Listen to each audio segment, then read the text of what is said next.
They called themselves gardeners, though their hands were stained with the soot of 1,000 genocides. The chamber hummed with the low, greasy whine of machinery that did not yet exist, its walls lined with screens flickering like funeral candles. Each displayed a horror frozen mid-scream, trenches choked with mustard gas, cities swallowed by flame, children's shoes piled higher than mountains. A man in a threadbare suit paced between them, his face lit by the glow of a world perpetually ending.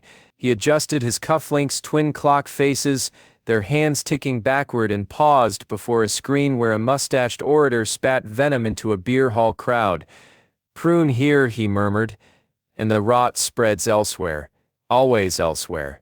A woman stood in the shadows, her fingers curled around a locket that held no photograph, only a date, 1942. The weight of it had worn a groove into her palm. "What if we rip out the roots?" she asked. The man did not turn. "The roots are the poison. Uproot them, and the tree falls. The soil dies. The sky burns." His voice softened, a blade sheathed in velvet. "You know this, Isolde." She did. She'd seen the harvests, the futures where kindness was a slower apocalypse, where stopping one monster only bred a hungrier one. The gardener's creed was written in the arithmetic of mass graves. Sacrifice the few, save the many. Mourn neither. But the locket's date burned.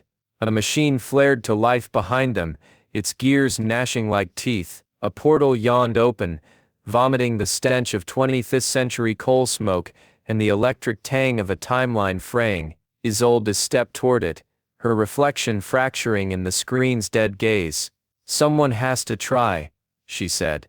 The man's sigh was the sound of a star collapsing. "And someone has to mop up the blood when you fail." The portal swallowed her. Somewhere, a clock struck midnight. Somewhere, it struck forever. Chapter 1. Munich in 1920 smelled of coal smoke and unwashed hope. The cobblestones beneath Isolde Taryn's boots were slick with autumn rain, reflecting the jaundiced glow of gas lamps that did little to dispel the creeping dark. She kept her head down, the brim of her borrowed cloche hat shadowing her face, but her eyes darted like a hawk's. Every poster plastered on the crumbling walls seemed to leer at her, vaguely militaristic slogans, promises of renewal, the faintest whiff of venom in the ink. "This is how it begins," she thought. Not with jackboots and rallies, but with whispers in damp alleyways, with men in shabby suits nursing grudges and cheap beer. The time machine had deposited her 3 blocks east of the Hofbräuhaus, where history claimed a failed artist turned pamphleteer would drown his insecurities in lager tonight. Adolf Hitler, the name curdled in her mind. She'd memorized his face from grainy photographs, the mustache like a smear of ink, the eyes that dared you to look away first. In her own time he was a ghost, a punchline, a monster under the bed, but here, he was just another rabid dog in a pack of them, gnashing for scraps in a broken nation. Her fingers brushed the revolver hidden in her coat pocket, its weight a cold comfort. She'd practiced with it for months, though the recoil still left her wrist throbbing. One bullet. That's all it would take. A single lid-tipped paradox lodged in his brain, and the 20th century would unravel like a knit scarf caught on a nail. Her grandmother's stories of cattle cars and ash-choked skies would never be written, but the past fought back. She felt it in the way the air thickened as she approached the tavern, as if the universe itself were holding its breath. The raucous laughter spilling from the Hofbräuhaus's doors sounded distorted, warped, a gramophone record played at the wrong speed. Her pulse quickened. She'd studied temporal theory, read the warnings of causal blowback, but no textbook could prepare her for the visceral wrongness of it.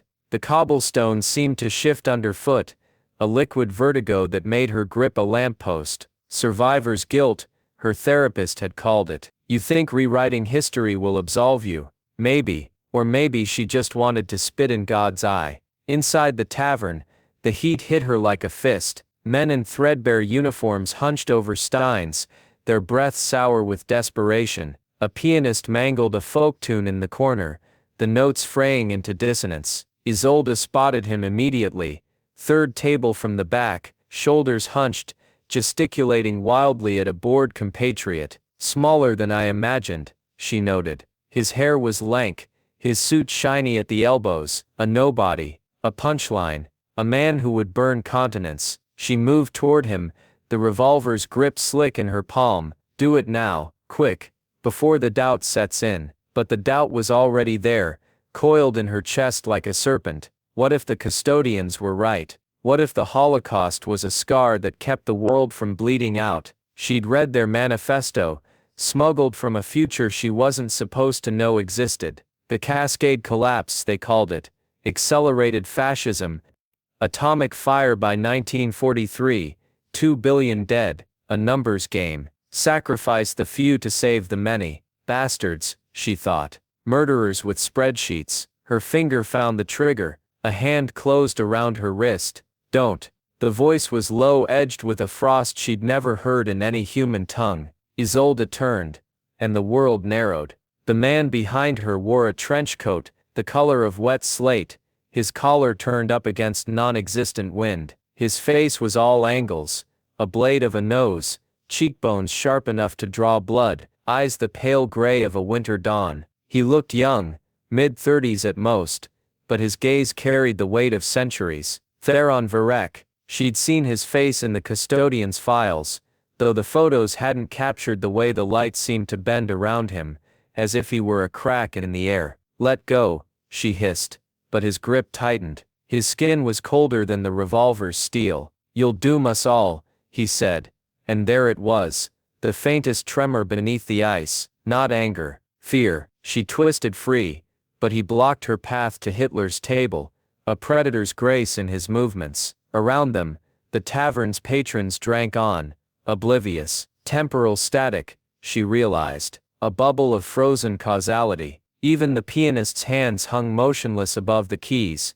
a single dissonant chord suspended in mid-air. "You don't get to decide which horrors stay buried," she spat. Theron's mouth twitched, a flicker of something almost human. "Neither do you." He moved. Later, she'd replay the moment in fragments, the sweep of his coat, the glint of a brass device on his wrist, the way the lamplight caught the silver streaks in his hair. He disarmed her in a motion too fluid to parse, the revolver clattering to the floor. She lunged for it, but he caught her by the shoulders, his fingers digging into her flesh. "Look at me," he commanded. She refused, thrashing, until he seized her chin and forced her gaze upward. His eyes weren't gray, she realized. They were colorless, voids that reflected nothing. Not human, not anymore. "You want to see your better world," he whispered. "Look." The tavern dissolved. They stood on a plain of glass. The sky was gone, replaced by a swirling maelstrom of light, sickly greens and purples, a cancer eating the stars. Beneath her feet the ground was smooth and warm, fused sand from a heat beyond comprehension. In the distance, skeletal remains of cities clawed at the void, their girders twisted into screams. The air tasted of metal and burning hair. 1947, Theron said. His voice echoed oddly here, as if the dead world amplified its edges. The Cascade Collapse. Hitler wins. The bomb drops on New York, then London, then Tokyo. By the time the ashes settle, there's no one left to count the bodies. Isolde staggered, her boots crunching on irradiated silica. "This is a trick.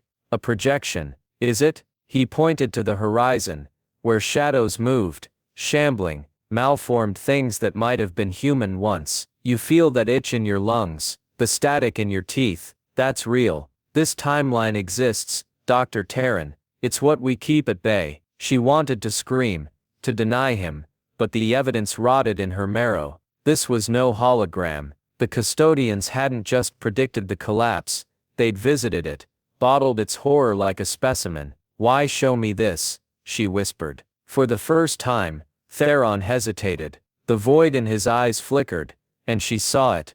A boy drowning in centuries, a soul eroded by impossible choices. "Because you're my..." The vision shattered. They were back in the tavern, the piano roaring to life mid-chord. Isolde stumbled, her knees buckling, but Theron caught her. His arms were rigid, a statue's embrace. "Finish the sentence," she demanded, her voice raw. He released her as if burned.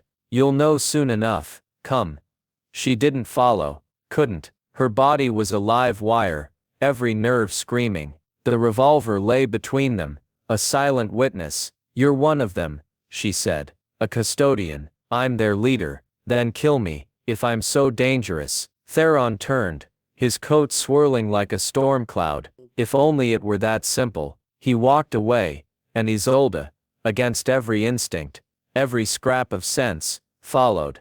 The speakeasy beneath the Spaten brewery was a tomb of velvet and vice. Cigarette smoke coiled around crystal chandeliers, their light dimmed by layers of grime. Theron led her to a back room, guarded by a man with a face like a meat cleaver. A nod, a hissed phrase in a language that prickled her scalp, and the door opened. The walls here were lined with clocks, grandfathers, mantles, pocket watches, all ticking in discordant unison. A map of Europe dominated one wall, crisscrossed with glowing threads that pulsed like veins. Temporal fissures, she guessed. Weak points in causality. Theron poured 2 glasses of something amber and volatile. Sit. She remained standing.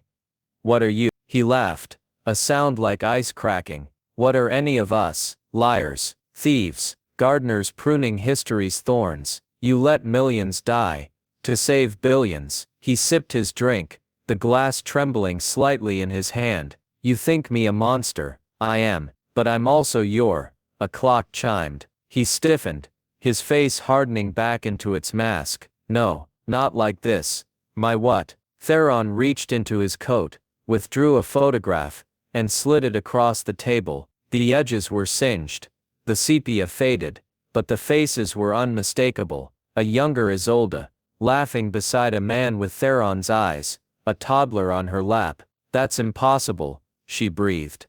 Is it? He tapped the child's face. His name is Aaron, my father. You'll meet him in 1952, if you survive tonight. The room tilted. Her son, his father. The math unfolded, brutal and inevitable. This hollowed-out man, this keeper of apocalypses, he was her blood, a branch of a family tree she'd sworn to burn. You exist because I fail, she said. The truth a knife in her ribs. I exist because you live. His voice cracked. Aaron exists because you walk out of here tonight, because you choose to fight another day, because you. He stopped himself, but the unspoken word hung between them. Love. Isolde stared at the photograph, until the faces blurred. Her throat ached. She thought of her grandmother's hands, trembling as they lit Sabbath candles, that no one else remembered. Of the hollow in her father's voice, when he said never again. Of the revolver's weight, so light compared to the future. What now? She asked. Theron rose, his reflection fracturing in the clock faces. Now Dr. Taryn, you decide. Pull the trigger, and I vanish. My people fade. The collapse becomes inevitable. Or walk away, and help me stop something worse. Outside, Munich slept, ignorant of the blade hovering above its throat. Somewhere, a failed artist nursed his beer. Somewhere, a clock ticked. Isolde reached for the photograph. Tell me everything. Chapter 2. Berlin in 1923 was a city of ghosts. The air tasted of burnt rye and unspoken rage, the cobblestones still echoing with the phantom march of disbanded soldiers. Isolde Taryn moved through the streets like a wraith, her coat collar turned high against the November chill, her breath a pale scar against the twilight, the weight of the temporal stabilizer strapped to her wrist, a sleek, silver band humming with futures she couldn't fathom, itched beneath her sleeve. Theron had given it to her grudgingly, his fingers brushing hers a moment too long, as if the device were a shackle neither wanted to acknowledge. To keep you anchored, he'd said, in case the rogues try to fracture the timeline around you. She hadn't asked what that meant. Some truths were sharper swallowed whole. They'd been tracking the rogue faction for weeks, though time had long since ceased to mean anything linear. One day bled into the next in a haze of safe houses and stolen moments, the boundaries between 1923 and the fractured future blurring like ink and rain. The rogues, former custodians, disillusioned and venomous, sought to accelerate history's horrors, believing greater atrocities would forge a purer humanity. Isolde had scoffed when Theron first explained it. Purity through carnage, how original. But the disdain had curdled when she'd seen their handiwork, a synagogue in Frankfurt, reduced to cinders 2 years ahead of schedule, the echoes of screams folded into temporal static, now crouched in the skeletal remains of a bombed-out textile factory. Isolde watched the rogue's stronghold, through a rusted grate. The building was a monolith of blackened brick, its windows boarded, its doors reinforced with steel plates, scavenged from some tomorrow's war. Temporal energy pulsed from within, a low, subsonic thrum that made her teeth ache.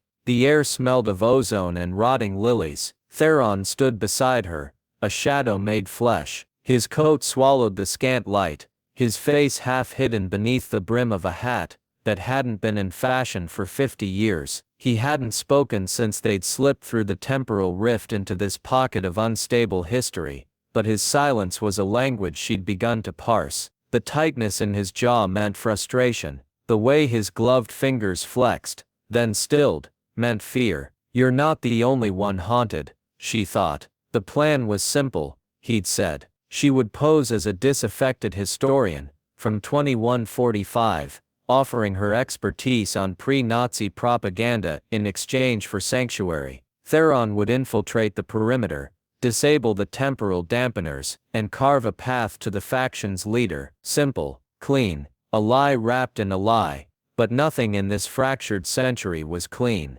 You'll need this. Theron's voice was a blade in the dark. He handed her a pistol, its grip inlaid with mother of pearl, an antique even now. It synced to the stabilizer. Pull the trigger, and the bullet arrives before the sound. She turned the weapon over, its weight familiar yet alien. A paradox in their skulls. How poetic. Don't hesitate. His gaze lingered on her, the void in his eyes flickering. They won't. She almost laughed. Hesitation, as if she hadn't spent a lifetime drowning in it. The ghost of Hitler's untouched temple throbbed in her mind, a phantom failure. But this was different. These men had chosen their path, armed with the certainty of fanatics. She slipped the gun into her coat. Stay alive, Varek, she said, turning toward the stronghold. I'd hate to mourn a man who isn't real. His breath hitched, a small fractured sound, but she was already moving, her boots crunching over glass and frozen ash.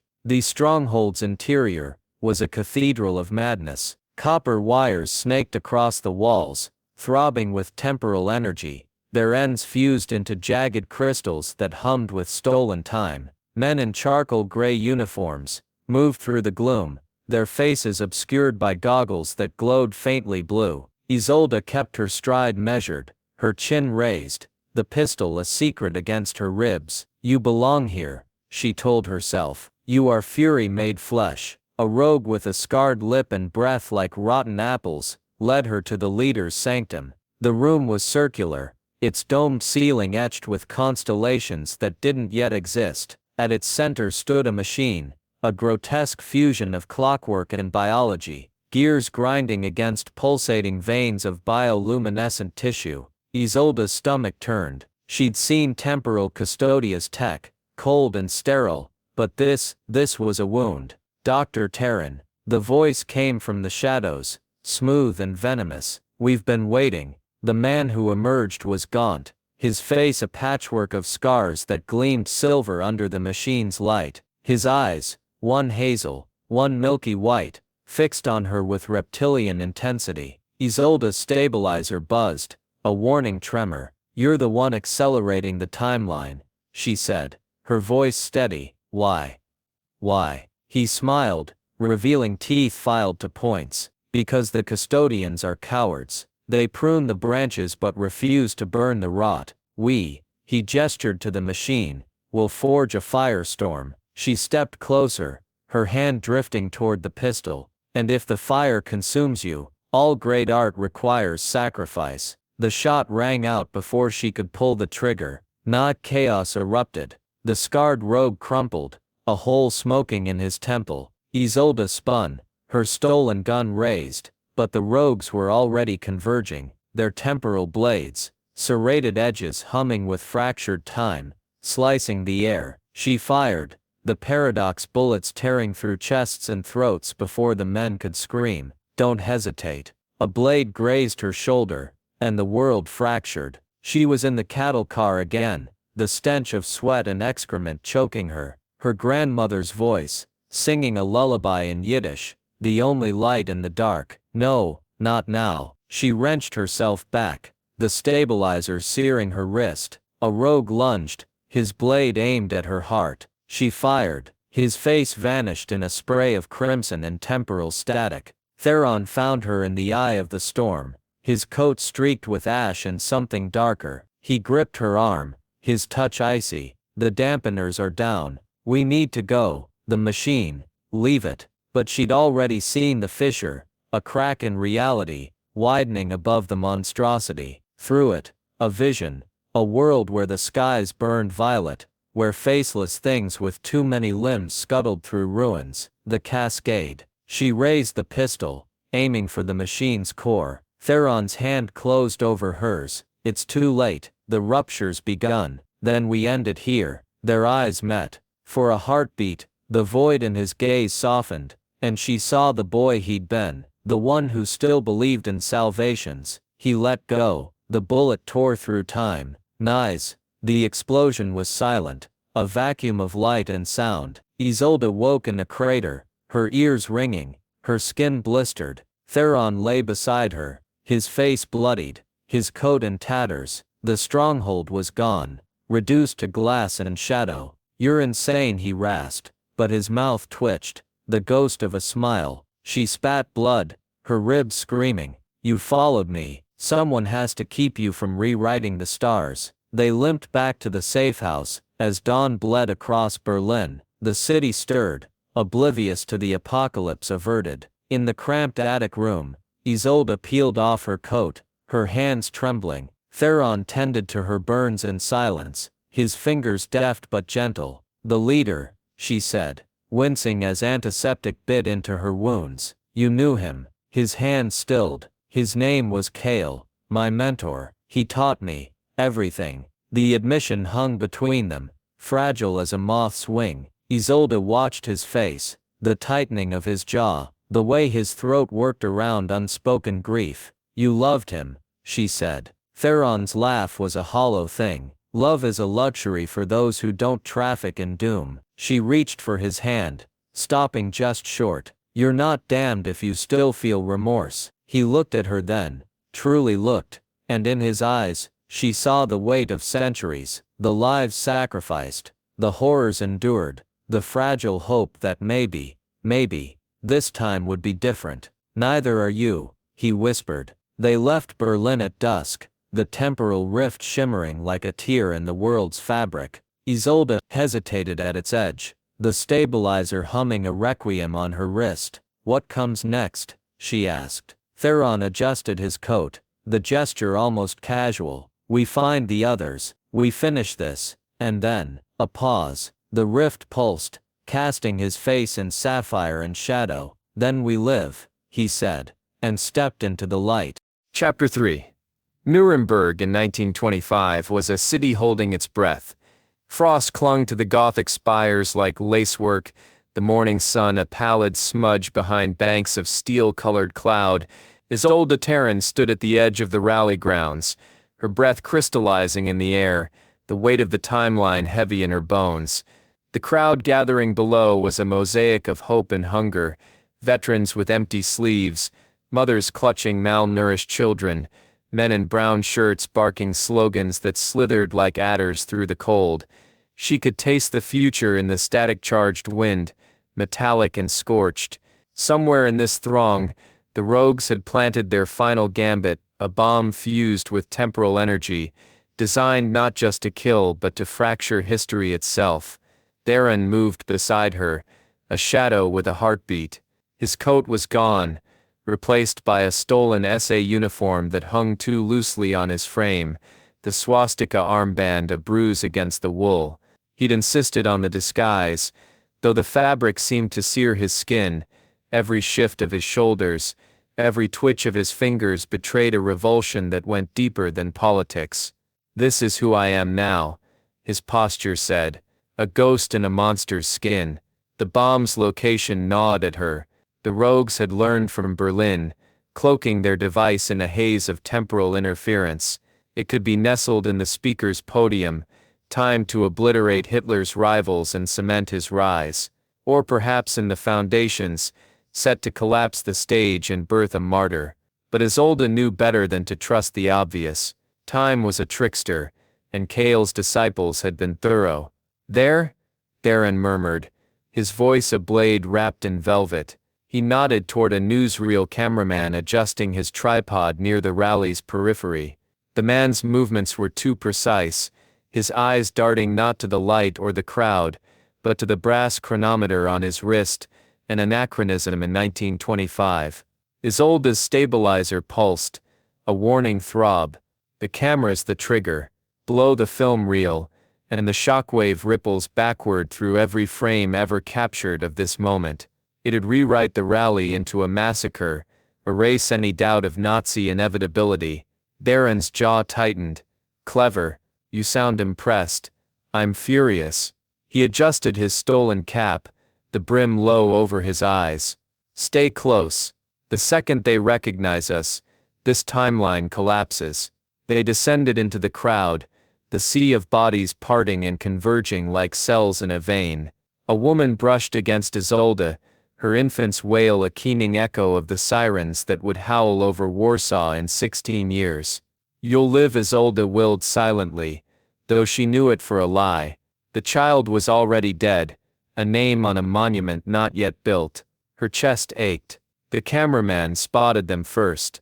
His hand flew to his coat, but Theron was faster, a flick of his wrist, a needle-thin blade glinting in the weak light. The rogue crumpled, a bloom of crimson at his temple, his final breath misting the lens. Isolde lunged for the camera, her fingers finding the bomb nestled inside the film compartment. The device was a nightmare of wires and pulsating crystal, its core a shard of frozen time. "Don't touch it," Theron warned. But she was already tracing the circuitry with her stabilizer, the numbers unfolded in her mind, quantum timestamps, feedback loops, a countdown synced to the exact moment Hitler would step onto the stage. "It's rigged to the timeline," she breathed. "Disarm it, and the energy backlash triggers the collapse. Leave it, and the blast does their work for them." Theron knelt beside her, his shoulder brushing hers. His scent was gunpowder, and frost, a paradox made flesh. "Then we redirect it." She stared at him. "You're talking about temporal surgery. Without custodial tech, you've hacked time before." His gloved hand hovered over the bomb, the crystal's light reflecting in his hollow eyes. "You rewrote Aaron's future. Do it again, Aaron." The son she'd never meet, the child whose ghostly fingers had tightened around her heart in that speakeasy. She closed her eyes, the screams of the cascade collapse echoing in her skull, the world burning, the faceless things in the ash. But beneath it, another memory, her grandmother's voice, singing as she braided Isolde's hair. "Soll sein mit Glück, mein Kind. Be blessed, my child. Blessed, cursed." What was the difference when the universe balanced on a knife's edge? Her fingers danced over the device, the stabilizer whining as it channeled raw temporal energy. The bomb's core flared, the crystal screaming as she rerouted its deadly pulse. The crowd blurred, the rally dissolving into 100 overlapping moments. Hitler shouting, Hitler falling, Hitler never existing at all. She anchored herself to Theron's breath, steady and sure beside her. "Now," he said. She twisted the final wire. The explosion was a silent bloom of light, a supernova contained within the camera's shell. The shockwave tore through the crowd, not as fire, but as memory. Men clutched their heads, women screamed at visions not their own. Isolde saw it in flashes, a resistance fighter in 1942, scribbling notes from a future she'd never see. A scientist in Los Alamos hesitating over a blueprint, A boy in a Warsaw ghetto slipping through a crack in a wall that for an instant didn't exist. The bomb's energy had scattered, not erased. 1,000 tiny variables, seeds planted in the ashes. Theron dragged her to her feet, his uniform streaked with temporal residue that glowed like stardust.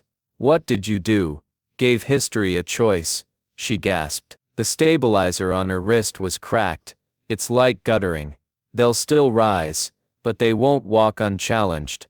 He stared at her, his void eyes wide. For a heartbeat, she thought he might laugh, or weep. Instead, he pulled her into the shadows as the crowd surged, the timeline knitting itself around the wound. The future was quieter than she'd imagined.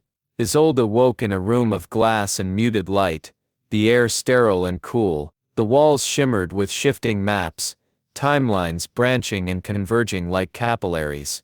Her body ached, decades compressed into her marrow.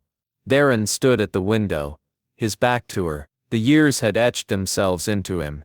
Silver threaded his hair, scars webbed his hands, but his posture remained that of a soldier, rigid and relentless.